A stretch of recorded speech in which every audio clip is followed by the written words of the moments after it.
विश्ववंदनीय महाकारुणिक तथागत सम्यक संबुद्ध तथागत द्वारा उपदिष्टित सद्धम्म और तथागत का पवित्र पावन ऐसा भिक्खु संघ इन तीन रत्नों को त्रिवार अभिवादन करता हूँ। वैसे ही भारतीय घटने के शिल्पकार बोधिसत्व डॉक्टर बाबा साहब अम्बेडकर, जिन्होंने इस भारतवर्ष में धम्म क्रांति का ऐलान किया, उस धम्म क्रांति में मैं अपने आप को समर्पित करता हूँ। उपस्थित सभी जुड़े हुए शील संपन्न श्रद्धावान उपासक उपासिकाएं, बालक तथा बालिकाएं, सभी के प्रति मंगल मैत्री मंगल कामना।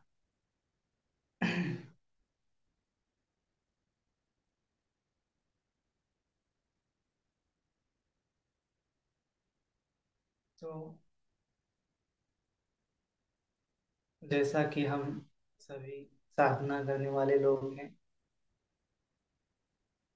साधना करते हुए बहुत से लोग विपස්සना करते हुए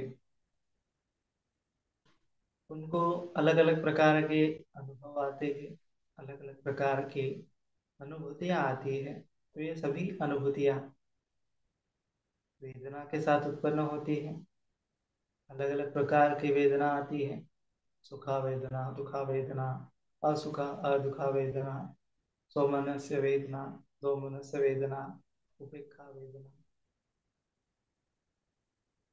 तो इन वेदनाओं का अभ्यास करते हुए भगवान ने बहुत प्रकार से बताया है कि किस प्रकार से हमें अभ्यास करना है। तो आज हम जानेंगे कि हम किस प्रकार से वेदनाओं का अभ्यास कर सकते हैं। तो सबसे पहली बात कि भगवान ने बहुत प्रकार की वेदनाएं बताई हैं ना। बहुवेदनीय सूत्र है मध्यम निकाय में।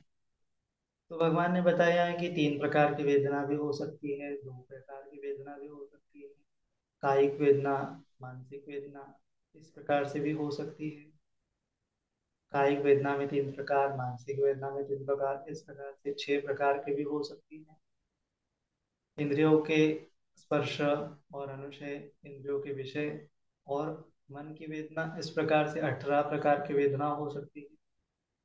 भूत की वेदना, भविष्य की वेदना तथा वर्तमान की वेदना, इस प्रकार से 36 टाइप की वेदना भी हो सकती है। ऐसे ऐसे करते जाएंगे, गिनते जाएंगे तो तृष्णाओं की वेदना तो 108 प्रकार की भी वेदना हो सकती है। तो भगवान ने समझाया है कि बहुत सारी वेदनाएं होती है, बहुत सारे वेदना अनुभव होते हैं। तो दरअसल हमें ये वेदनाएं जो है चलती ही रहेंगी, चलती ही रहेंगी, चलती ही रहेंगी, जब तक निर्वाण न प्राप्त हो जाए। तो निर्वाण क्या है? निर्वाण कोई वेदना नहीं है ना। हमें समझना है कि हमें हमें किस लिए साधना करनी ना। हमें साधना वेदना की अनुभूति के लिए नहीं करनी है साधना ना। साधना जो करनी है हमें, हमारे चित्त के जो राग है, चित्त के जो द्वेष है, चित्त के जो मोह है, इन संस्कारों को, इन तृष्णाओं को, इस अविद्याओं को मिटाने के लिए साधना करनी होती है। तो ये जो राग है, ये जो द्वेष है, ये जो मोह है, ये कहाँ पे होता है? क्या ये राग, ये द्वेष, ये मोह वेदना में होता है? तो निश्चित ही नहीं, ये हमारे चित्त में होता है। तो भगवान ने चित्त शुद्धि करने के लिए जो क्लेश है वो हमारे चित्त में, जो तृष्णा है जो हमारे चित्त में होती है ना। तो वेदना पश्चा तन्हा होती है। प्रत्यक्ष समुपपाद में भगवान ने बताया है कि वेदना के उत्पन्न होने के बाद तृष्णा जो होती है, उस तृष्णाओं को हमें खंडित करना है, उस तृष्णाओं को हमें तोड़ना है, उस तृष्णाओं को हमें मिटाना है। और निर्वाण क्या है? तृष्णाओं का क्षय है, आश्रवों का क्षय है, उपादानों का क्षय है। तो इस प्रकार से समझना है कि हमें चित्त को साफ करना है। ना चित्त की शुद्धि के लिए हमें साधना करनी है। तो शमत साधना तो आनापान से शुरू होते हुए शमत साधना करेंगे, मन को एकाग्र करेंगे, मन को उपेक्षावान बनाएंगे। जब विपස්සना की बारी आती है तो चित्त की शुद्धि की बारी आती है ना। शमत साधना में क्या होता है, चित्त एकाग्र होता है, चित्त शांत होता है, उपशांत होता है। तो कोई कोई व्यक्ति शमत साधना करके आठवें ध्यान प्राप्त कर सकता है। उसको लगेगा कि अभी मैं तो परम सुखी अवस्था में हूँ, परम वेदनाएं मुझे हो रही है, परम अनुभूति मुझे हो रही है, आकाश की तरह आकाश की भांति में हो गया हूँ, दुनिया जो है अनंत हो गया हूँ। परंत आकाश का सुख जो है, असीम सुख है, उसको वो अनुभव करता है। लेकिन वह जो सुख है वह क्या है, लोकीय। भगवान ने समझाया है कि वो लोकीय है। वह सुख प्राप्त होने से आपके जो पांच पांच जो निवारण है वो दब जाते हैं, है ना। निवारण दब जाते हैं। तो निवरण दबने की अवस्था को ध्यान बोला है ना। ध्यान पाली शब्द है, ध्यान। झापेति निवरणं ध्यान। कि निवरणों को झापने वाला, ढकने वाला ध्यान होता है, ध्यान होता है। तो ऐसे कितने ध्यान होते हैं, निवरणों को ढकते ढकते जाएंगे तो 8 प्रकार के ध्यान होते हैं। ठीक है, एक एक निवरण परिपूर्ण परिपूर्ण रीत्या दब जाएगा। वैसा करते करते नैव संन्या ना संन्यायतन, एकदम मतलब कि वहां पे कुछ थोड़ा थोड़ा थोड़ा थोड़ा हमें लगेगा कि हाँ मैं कुछ अनुभव कर रहा हूँ, हाँ मैं वो भी नहीं, मैं भी हूँ, इस प्रकार से लगेगा। तो जो परसेप्शन है, जो ऑब्जर्वर है, वो थोड़ा बार वहां पे रहेगा। लेकिन इससे वो जो अनुभूति होगी, वो अनुभूति अनुभूति करने वाला वहां पे होगा। तो उससे सुख की तो अनुभूति होगी, लेकिन वो निर्वाण का जो परम सुख है, निर्वाण का जो अवस्था है, उस अवस्था तक वो नहीं पहुंचेगा। क्यों नहीं पहुंचेगा? क्योंकि वह केवल सुख सुख को क्या कर रहा है कि मैं हूं, मेरा है, इस प्रकार से ग्रहण कर रहा है। तो इसीलिए वो निर्वाण की भूमि तक नहीं पहुंचेगा। इसलिए इस साधना को लोकीय साधना बोला है, अशमत साधना को ज्ञान को। जो लोकोत्तर है उसको श्रोतापन्न, सकृदागामी, अनागामी और अवस्था अरहंत अवस्था, ये जो है विपස්සना की अवस्था है। तो ध्यान की अवस्था अलग है, शमत साधना की अवस्था अलग है, और विपස්සना की अवस्था है अलग। तो जो हम ध्यान करते हैं वो चित्त को शांत करने के लिए करते हैं, और जब हम विपස්සना करते हैं तो क्या करते हैं कि चित्त को प्यूरिफाई करते हैं। केवल शांत करना नहीं है, चित्त में प्रज्ञा जगाना, प्रज्ञा का बोध उत्पन्न करते हुए उन क्लेशों का, उन निवारणों का परिपूर्ण तदा मतलब परिपूर्ण एकदम प्रहार करना है ना। जैसे समाधि की अवस्था में क्या होता है कि कोई कोई आलम्बन ग्रहण करके किसी पृथ्वी का सीन बना दिया है और उस पर ध्यान कर रहा है, तो ध्यान करते करते उसके निवरण तो दब जाएंगे, उसको सुख की तो अनुभूति होगी, लेकिन क्या होगा कि जब वो ध्यान के संस्कार खत्म हो जाएंगे, ध्यान के कुशल कर्म खत्म हो जाएंगे, तब जाके फिर से उसका चित्त क्या हो जाएगा, निवरण उसके चित्त में उत्पन्न होते चले जाएंगे। लोभ द्वेष मोह उसके चित्त में उत्पन्न होते चले जाएंगे। क्योंकि ऐसा क्यों हुआ? क्योंकि उसने लोग, जब वो साधना कर रहा है, समझो पृथ्वी का सीन या फिर कैंडल या फिर किसी ऑब्जेक्ट पर वो ध्यान लगा रहा है, तो उसी ऑब्जेक्ट को बार बार ग्रहण करने से जो राग द्वेष मोह के संस्कार दब जाते हैं, निवरण दब जाते हैं। अभी जितनी देर वो ध्यान करेगा उतनी देर निवरण उसके मन में कभी भी उत्पन्न नहीं होंगे। लेकिन जैसे ही वो निवरण के क्षेत्र में चला गया, काम वितर्क की भावना की, काम वितर्क काम संज्ञा उसने उत्पन्न कर ली मन में, तो काम के संस्कार, काम छंद उत्पन्न हो जाएगा, व्यापार के संज्ञा उत्पन्न कर ली तो व्यापार उत्पन्न हो जाएगा। वो चित्त में घुस जाएंगे। ऐसा क्यों होता है? क्योंकि वो परिपूर्ण प्रहान नहीं हुई, उसको उसके बारे में प्रज्ञा नहीं उत्पन्न हो गई कि राग क्या है, लोभ क्या है, द्वेष क्या है, मोह क्या है। प्रज्ञा उत्पन्न नहीं होने के कारण वो जो है संस्कार पुनः पुनः मन में उत्पन्न होते रहेंगे।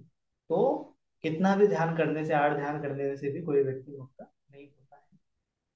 तो ठीक उसी प्रकार समझेंगे कि जो वेदना है वो शारीरिक वेदना, मानसिक वेदना होती है, तो उनमें जब हम ध्यानों की अवस्था में जाएंगे तो रूप रूप रूप ध्यान बोला है, अरूप ध्यान बोला है, तो उसको भी शॉर्ट में समझेंगे कि अगर शारीरिक संवेदनाएं हो रही है, सुखद संवेदनाएं हो रही तो रूप के अंतर्गत है, अरूप मानी के मानसिक के अंतर्गत है ना। तो इस प्रकार से उसको रूप राग और अरूप राग जो है रह जाता है। तो किसी ना किसी चीज में वो क्या होता है कि उसको कायिक सुख तो अच्छा नहीं लगता फिर, लेकिन उसको मानसिक सुख में वो लिप्त होने लगता है। कायिक सुख पीछे छोड़ जाता है, लेकिन मानसिक सुख तो में लिप्त होने लगता है। तो इसी प्रकार किसी ना किसी वेदना में वो क्या होने लगता है, लिप्त होने लगता है।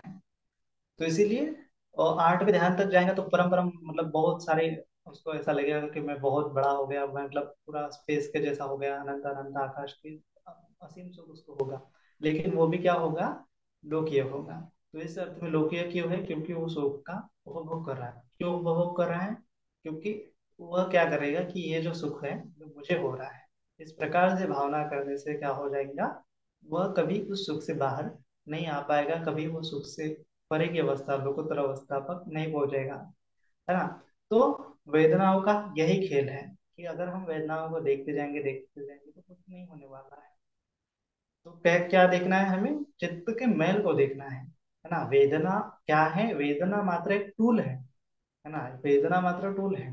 तो हमें टूल को भावित नहीं करना है, टूल के बाद जो चित्त में प्रतिक्रिया होती है उसको भावित करना है ना। जैसे सुखद वेदना आई तो क्या होता है, सुख वेदना तो आएगी ही आएगी, है ना। सुखद आएंगे, दुखद आएंगे, और असुखद अदुखद आएंगे। जब जब हम इस बाहरी जगत का अनुभव करेंगे, हमारी काया का अनुभव करेंगे, हमारी चित्त का अनुभव करेगा, तब तब वेदना उत्पन्न होगी होगी। जब जब हमें लगेगा कि मैं हूँ, इस जगत है, किसी चीज का अस्तित्व, किसी चीज के एग्जिस्टेंस के बारे में अगर हमें पता करना है तो क्या होता है, उसका हमारे इंद्रियों के द्वारा स्पर्श होता है, स्पर्श के बाद वेदना उत्पन्न होती है। तो वेदना उत्पन्न होने से सुखा वेदना, दुखा वेदना और असुखा अदुखा वेदना, तीन प्रकार की वेदना उत्पन्न होगी। तो वेदना तो उत्पन्न होगी, लेकिन वेदना बच्चा जो तना है उसको हमें रोकना है। वेदना तो उत्पन्न होगी होगी, जब जब हम बाहरी जगत में जाएंगे तब तब क्या होगी, वेदना उत्पन्न होगी। तो वेदना का हमें वेदनाओं को नहीं ध्यान में लेना है। हमें क्या ध्यान में लेना है कि वेदना के बाद जो चित्त में प्रतिक्रिया होती है, जो प्रतिक्रियाओं की श्रृंखला होती है, उस श्रृंखला को हमें खंडित करना है ना। फस फस होगा, फस बच्चा वेदना होगी, वेदना के बाद जो तृष्णा होगी, उस तृष्णा को हमें खंडित करना है, उस तृष्णा को हमें तोड़ना है ना। तो सबसे सीधा सीधा भगवान ने बताया है कि जो संयुक्त निकाय में वेदना संयुक्त है, उसमें सगात वग्ग है, पहला वग्ग है, तो उसमें क्या है कि समाधि सुत्त है। तो उसमें भगवान ने बताया कि जो तीन प्रकार की वेदना होती है, सुखा वेदना, दुखा वेदना, असुखा अदुखा वेदना, है ना। असुख अदुख माने कि न्यूट्रल वेदना होती है। और इमे को भिक्खवे तिस्स वेदना, तीन वेदना होती है। तो समाहितो संपजानो सतो बुद्ध से सावको, जो समाहित होता है वो संप्रज्ञानी होता है, जो सतिमान होता है, बुद्ध श्रावक जो होता है, वेदना से पजाना, वेदना को पजाना थी। अभी वेदना का कैसे अभ्यास करना है, इस प्रकार से भगवान बता रहे कि वेदना से पजाना थी, वेदना को जान रहा है कि हाँ ये वेदना है। वेदनानंच संभवम, म्हणजे वो जानता है कि वेदना क्या है, कि ये जो वेदना है, इन वेदनाओं के उत्पत्ति स्थान को जानता है ना। वेदना किस कारण की वजह से संभव हो रही है, किस कारण की वजह से उत्पन्न हो रही है, जिस प्रकार से भगवान ने बताया है। यह पॉइंट हमेशा हमेशा हमें याद रखना है कि भगवान ने हमेशा क्या बताया है, किसी हर एक चीज के पीछे कारण होता है। हर चीज के पीछे क्या होता है, कारण होता है। तो वेदना उत्पन्न होने के पीछे भी कारण होता है। तो अगर हमें वेदना न पश्चाना करनी है तो क्या कर लेंगे हम, वेदनाओं को जानेंगे, वेदना तो पजाना है। उसके साथ साथ क्या जानना है हमें कि वेदनानंद संभव, वेदना कैसे उत्पन्न होती है, कैसे संभवित होती है वेदना, तो वो भी पजाना थी। यथ चेत्ता निरुद्धन्ति मग्गंस खयमा गामिना, चित्त जब निरुद्ध हो जाता है, और वो भी पजाना थी कि उसके बाद जब चित्त आता है, और चित्त जब निरुद्ध होता है तो मग्गन से खय गामिना, कि वो मार्ग और वेदना के क्षय को भी जान लेता है। किस प्रकार से जान लेता है, कि वेदनानं खया भिक्खु निच्छतो परिनिब्बंतो, कि वेदना का हमें सबसे पहले जानना है कि कारण क्या है, वेदना का निवारण क्या है, और वेदना का क्षय होने का मार्ग क्या है। माने चार आर्य सत्य जो है, चार आर्य सत्य जिस प्रकार से हम दुख के ऊपर करते हैं ना, कि दुख आर्य सत्य है, दुख समुदय आर्य सत्य है, दुख निरोध आर्य सत्य है, और दुख निरोध पटिपद गामिनी आर्य सत्य है। तो हमेशा चार आर्य सत्य देखने से हम क्या देखते हैं, कि दुख के बारे में देखते हैं। लेकिन ये चार आर्य सत्य हर चीज के बारे में होते हैं। जो जो चीज इस प्रकृति में उत्पन्न है, वह चीज क्या है, आर्य सत्य उसका हम जान सकते हैं। क्योंकि जो जो चीज यंकिंचिन समुदाय धर्मं सब्बंतंग निरोध धम्मंति, जो जो उत्पन्न होने वाले स्वभाव के हैं वो वह चीज क्या है, निरोध होने वाले स्वभाव की है। तो जिस प्रकार से हम दुख समुदय आर्य सत्य, दुख आर्य सत्य को कहते हैं, तो उस प्रकार से वेदना कहेंगे कि वेदना को देख लिया, वेदना आर्य सत्य। उसके बाद क्या है, समुदय आर्य सत्य, वेदना का समुदय कैसे होता है, समुदय आर्य सत्य। निरोध आर्य सत्य, कि वेदना का निरोध कैसे होता है। और निरोध के बाद क्या होता है कि पठिपद गामिनी मार्ग क्या है, तो मार्ग आर्य सत्य। तो ये चार चीजें होती है। किसी चीज, कोई चीज तो भी उत्पन्न हो रही है तो उसके पीछे कारण है, या पहली चीज तो उत्पत्ति होती है, ये जान लेना है। दूसरा क्या है कि उसके कारण को जानना है। तीसरा क्या है, निरोधार्य सत्य। निरोधार्य सत्य सिंपल है कि कारणों को हटा दिया तो वो जो चीज उत्पन्न होने वाली है वो उत्पन्न होगी नहीं, तो इस प्रकार से निरोधार्य सत्य। और चौथा आर्य सत्य है, निरोध करने का मार्ग क्या है, तो इस प्रकार से। तो जो मन के संदर्भ में जो जो चीज होती है, इस नाम और रूप के संदर्भ में जो जो चीज होती है, उसका क्षय करने का एक ही मार्ग है, वो है आर्य अष्टांगिक मार्ग। निरोध वही है कि उसके कारण को हटा दिया जाए तो निरोध हो जाएगा। निरोध करने का मार्ग आर्य अष्टांगिक मार्ग है, तभी जाके नाम और रूप का कंप्लीटली निरोध हो जाएगा। तो इस प्रकार से जो भगवान ने समझाया है उसमें क्या बताया है कि जो जो वेदना है वो क्या है कि किसी चीज पर की डिपेंड करती है, किसी चीज की वजह से उत्पन्न होती है। और जब जब वो जो स्पर्श की वजह से क्या होती है, उत्पन्न होती है ना। फस्स बच्चा वेदना, भगवान ने बताया कि वेदना का कारण क्या है, बच्चे क्या है, फस्स है, स्पर्श है।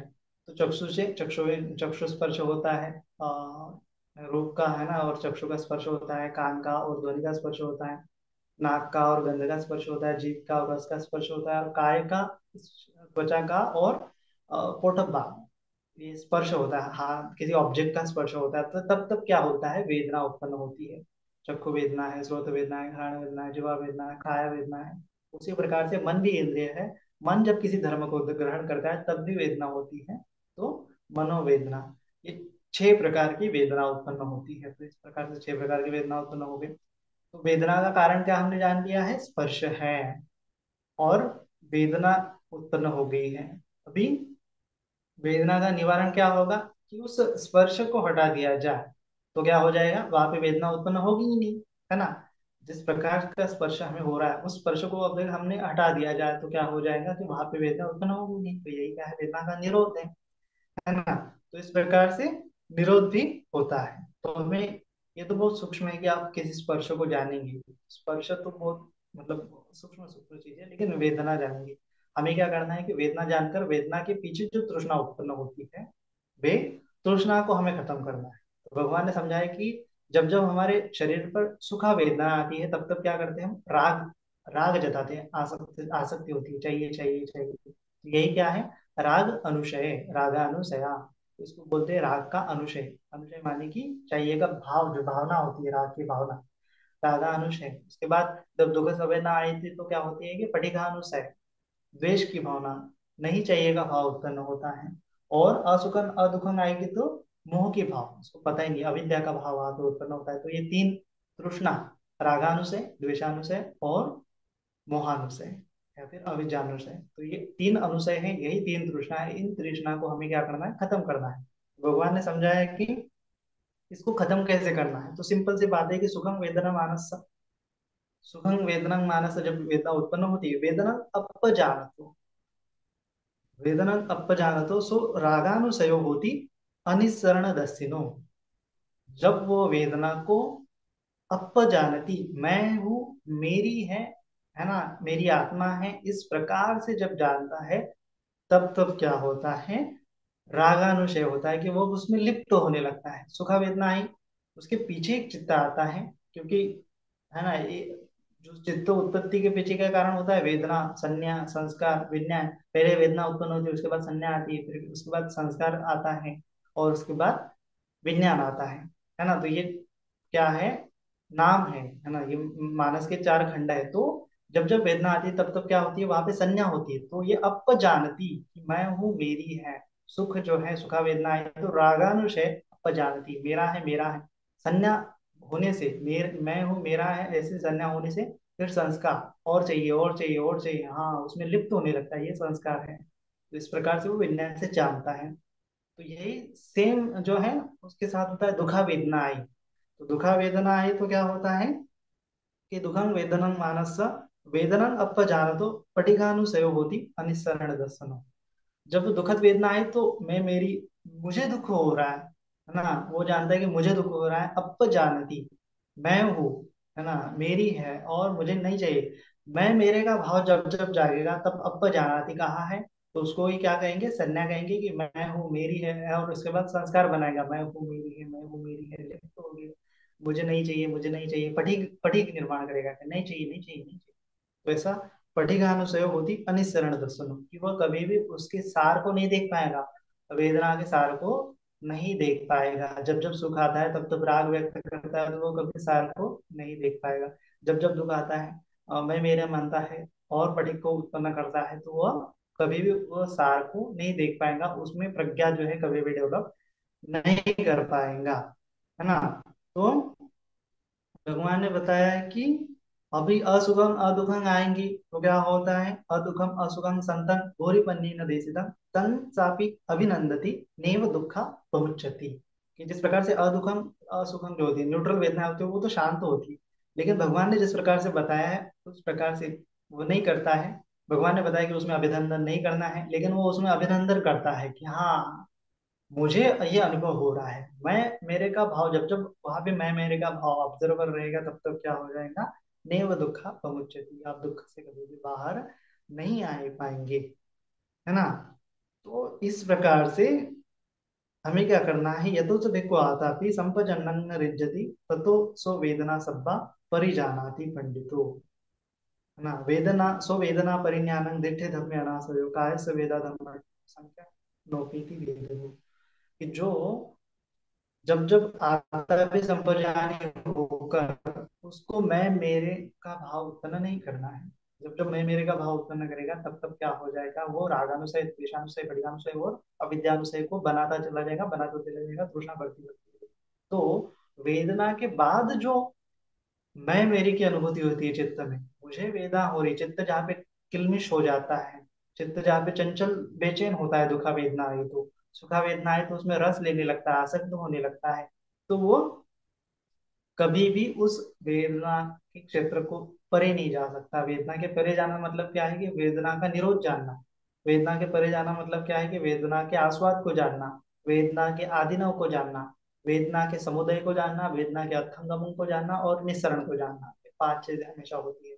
भगवान ने बताया है, आस्वाद करना माने कि लिप्त होना, आदिनव माने कि द्वेष व्यक्त करना, उसके बाद समुदय माने कि उदय को जानता है, निस्सरण अर्थंगमम माने कि नष्ट होने की प्रक्रिया को जानता है, और निस्सरण माने कि प्रज्ञा को जानता है कि किस प्रकार से ये निस्सरण हो सकता है, नष्ट हो सकता है ना। निरोध आर्य सत्य को और निरोध प्रतिपद गामिनी को अच्छे से जानता है, निरोध प्रतिपद गामिनी को अच्छे से जानता है।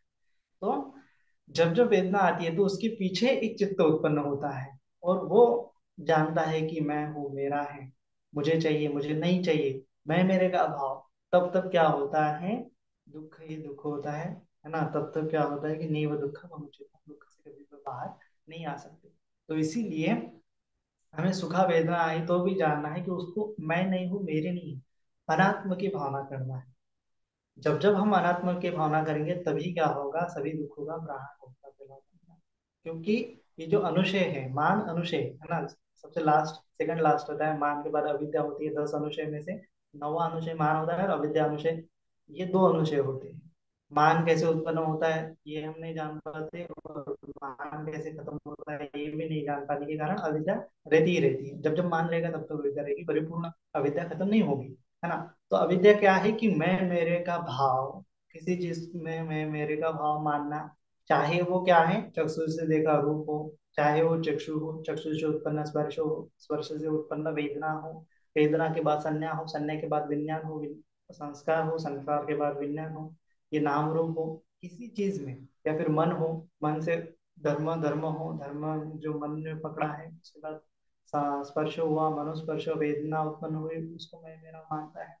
तो इन 6 इंद्रियों के क्षेत्र में, 6 इंद्रियों के जो विषय है, 6 इंद्रियां हैं, 6 इंद्रियों से उत्पन्न जो स्पर्श है, इन सभी चीजों में वह मैं मेरे का भाव रखता है तब तक क्या होता है, दुखी होता है। यही दुख समुदय आर्य सत्य है।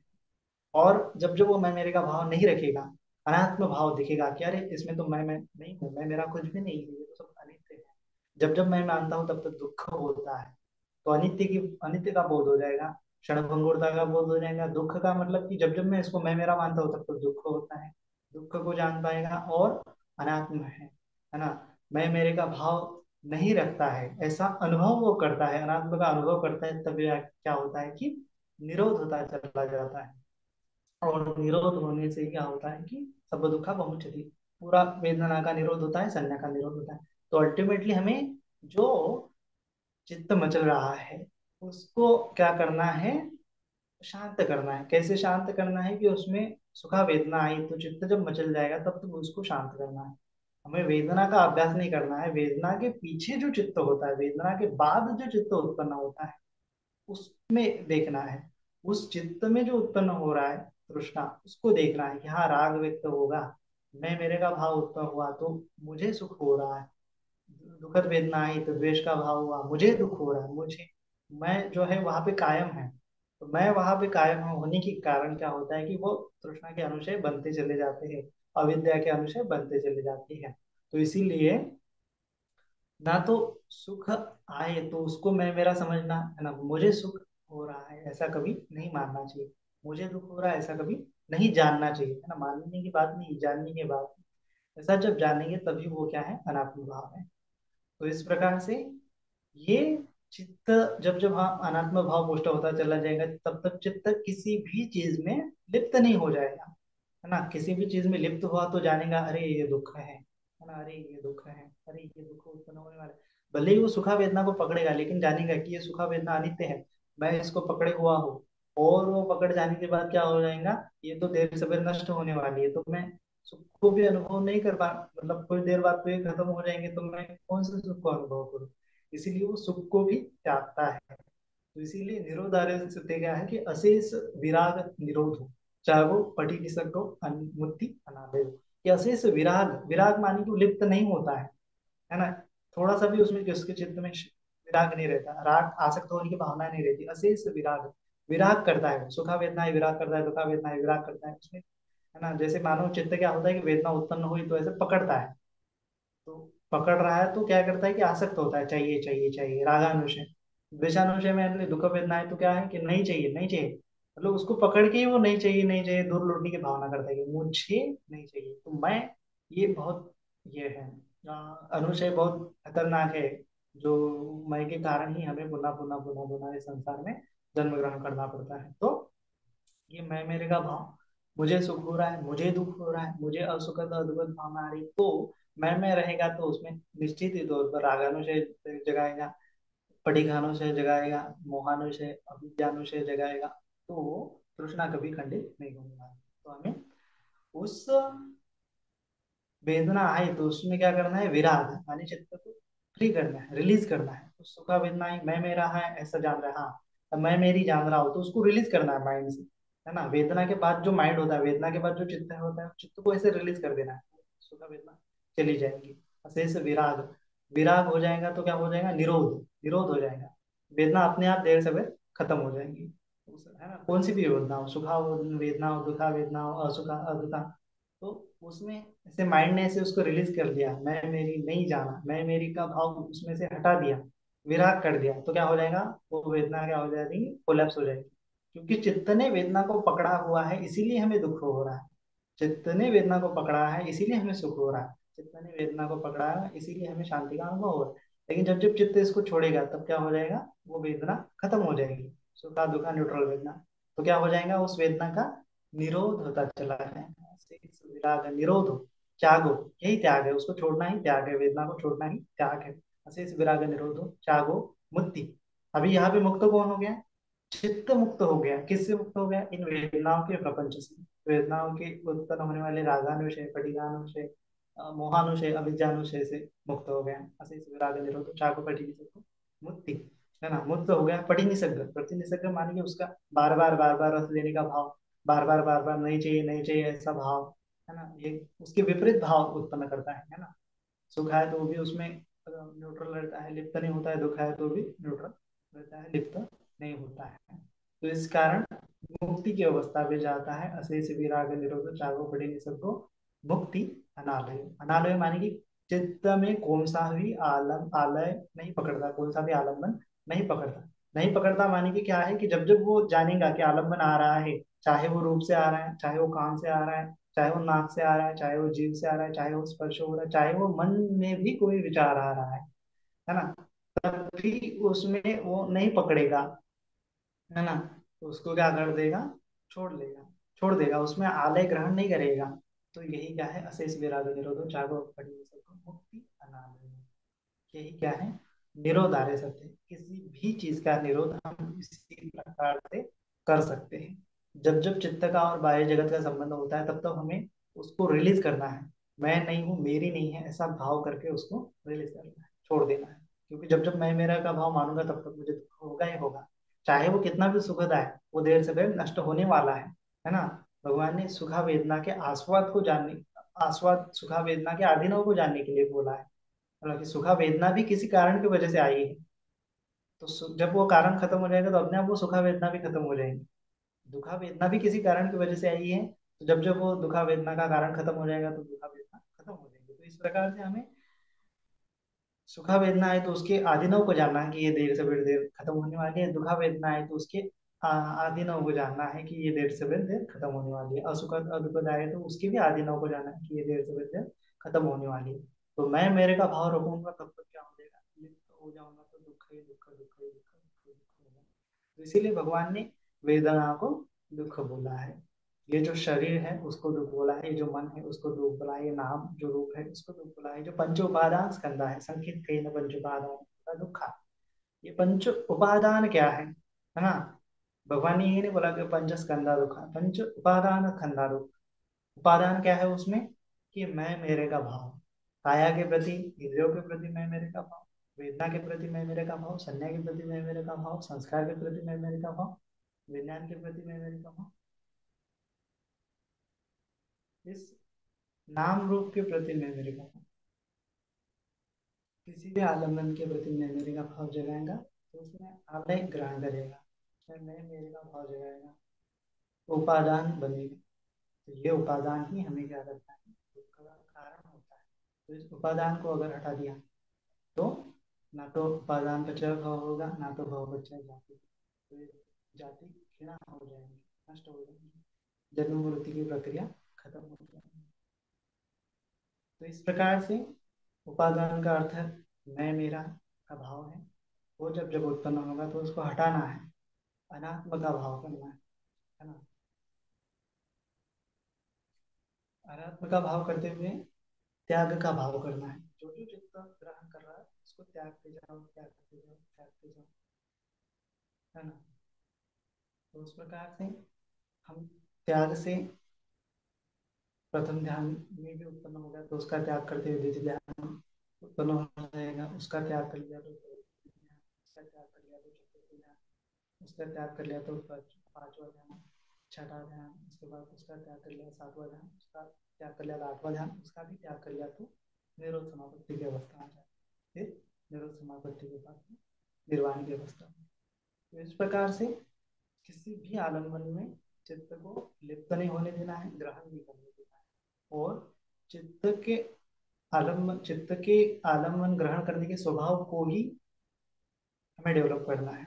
जो जो आलम्बन है उसको हटाना है, जो जो आलम्बन है उसको हटाना है, जो जो आलम्बन आता है उसको हटाना है। यही सही मायने में क्या है, विपස්සना है, त्याग की भावना है ना। क्योंकि विपස්සना में क्या होता है कि अनित्य दुख अनात्म। क्यों हम ऐसा करते हैं, क्योंकि जो जो ऑब्जेक्ट हमने पकड़ा है, जो जो आलम्बन पकड़ा है वो क्या है, अगर उसको जानेंगे कि ये अनित्य है तो उसमें हम पकड़ेंगे नहीं, उसमें निर्वेद होगा, हमें हमें उसमें कुछ रस नहीं दिखेगा, छोड़ देंगे, निर्वेद होगा। इसीलिए अनित्य की भावना की जाती है कि देर से देर नष्ट होने वाला है ना। तो इससे त्याग इजीली हो जाता है।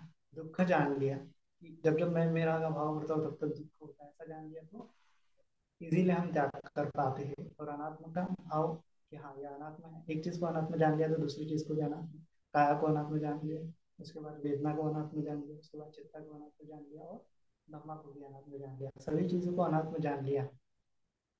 तो क्या हो गया, वेदना के परे। वेदना के ऊपर जो वेदना नहीं है, इस क्षेत्र में हम अनात्म के क्षेत्र में चले गए, तो सभी संस्कारों का त्याग हो जाएगा, सभी संस्कारों का क्या हो जाएगा, निरोध हो जाएगा। यहाँ तक कि सभी संज्ञाओं का निरोध होता चला जाएगा, मैं मेरे भाव का निरोध हो जाएगा, और चित्त जो है निरोध समाधि की अवस्था में चला जाएगा। तो इस प्रकार से त्याग की भावना हमें करते रहनी चाहिए। जो जो आए तो उसमें रस नहीं लेना है। कभी कभी भी सुखा सुगंध लगे तो उसमें काम वितर्क जो है डेवलप नहीं करना है। व्यापार वितर्क दुखा है तो व्यापार वितर्क डेवलप नहीं करना है। तो जिस प्रकार से महासती पट्टन सूत्र में बताया था हमने कि वितर्क उत्पन्न होता है, तो उस वितर्क को हमें हटाते चले जाना है, किसी भी प्रकार से हटाना है। काम चंदा है तो काम वितर्क उत्पन्न हुआ तो उसको अशुभावना करके हटाना है। व्यापार वितर्क आए तो मैत्री भावना करके हटाना है ना। अथीन विद्या आए तो वर्णानुसति करके हटाना है, उद्देश्य को कुछ आए तो बुद्धानुसति करके हटाना है। इस प्रकार से उस प्रक्रिया को जानना है कि किस प्रकार से मैं काम छंद को हटाता हूँ। काम छंद का त्याग हो गया, वेदना का त्याग हो गया, व्यापार का त्याग हो गया, विधि का त्याग हो गया, है ना। उद्धच कुछ का त्याग हो गया, विचिकित्सा का त्याग हो गया, धर्मानुशासन। तो ऐसे करके जो क्या कर लिया हमने, अथंगमंग जान लिया, है ना। भगवान ने जिस प्रकार से बताया ना, क्या है, आस्वाद को जान लिया, आदिनों को जान लिया, किस प्रकार से अनित्य है, दुखा है, अनात्मा है। उसके बाद आस्वाद को जान लिया, आदिनों को जान लिया, और उदय को जान लिया, और अथंगमंग को जान लिया, किस किस प्रकार नष्ट होता है वो भी जान लिया, और निस्सरण को जान लिया, नष्ट करने का मार्ग क्या है, किस प्रकार से काम वितर्कों को मैं हटाता हूँ। तो जब हम अनात्मा की भावना करेंगे तब तो क्या हो जाएगा, इजीली जो भी वितर्क आ रहा है उस वितर्क को भी हम त्यागते चले जाएंगे। तो वितर्क विचार का भी, द्वितीय ध्यान में वितर्क विचार भी नहीं रहते हैं, है ना। तो इसीलिए हमें अच्छे से जानना है कि इस वेदनाओं को त्याग कैसे करना है, चित्त में कैसे लिप्त नहीं होने देना है ना। तो यही अनात्म की भावना है, और यही चित्तानुपेक्षण है। सही मायने में हम चित्त ही लिप्त होता है ना, हर एक चीज में, काया में, वेदना में, चित्त ही लिप्त होता है सभी जीव जगहों पे। तो चित्त क्यों लिप्त होता है, क्योंकि वो मैं मेरे का भाव वहां पे दौड़ता है, उसको पकड़े रखा हुआ है। तो जब जब ये मैं मेरे का भाव रहेगा तब तो दुखा ही दुखा रहेगा। जब जब ये मैं मेरे का भाव खत्म हो जाएगा तब हम दुखा से मुक्त होते चले जाएंगे। तो इस प्रकार से समझते हुए हमें साधना करनी है, विपස්සना ज्ञान जो है उत्पन्न करना है, और सारे दुखों से हमें छूटते चले जाना है। किसी भी आलम्बन को हमें ग्रहण नहीं करना है, चाहे कितना भी सुख हो, चाहे कितना भी दुख हो। इसके प्रति त्याग का भाव, विराग का भाव, मैं नहीं, मेरा नहीं, इस प्रकार से भावना करते करते हमें निर्वाण की ओर जाना है। सभ्य सत्ता सुखिता होंगे। साधु साधु साधु।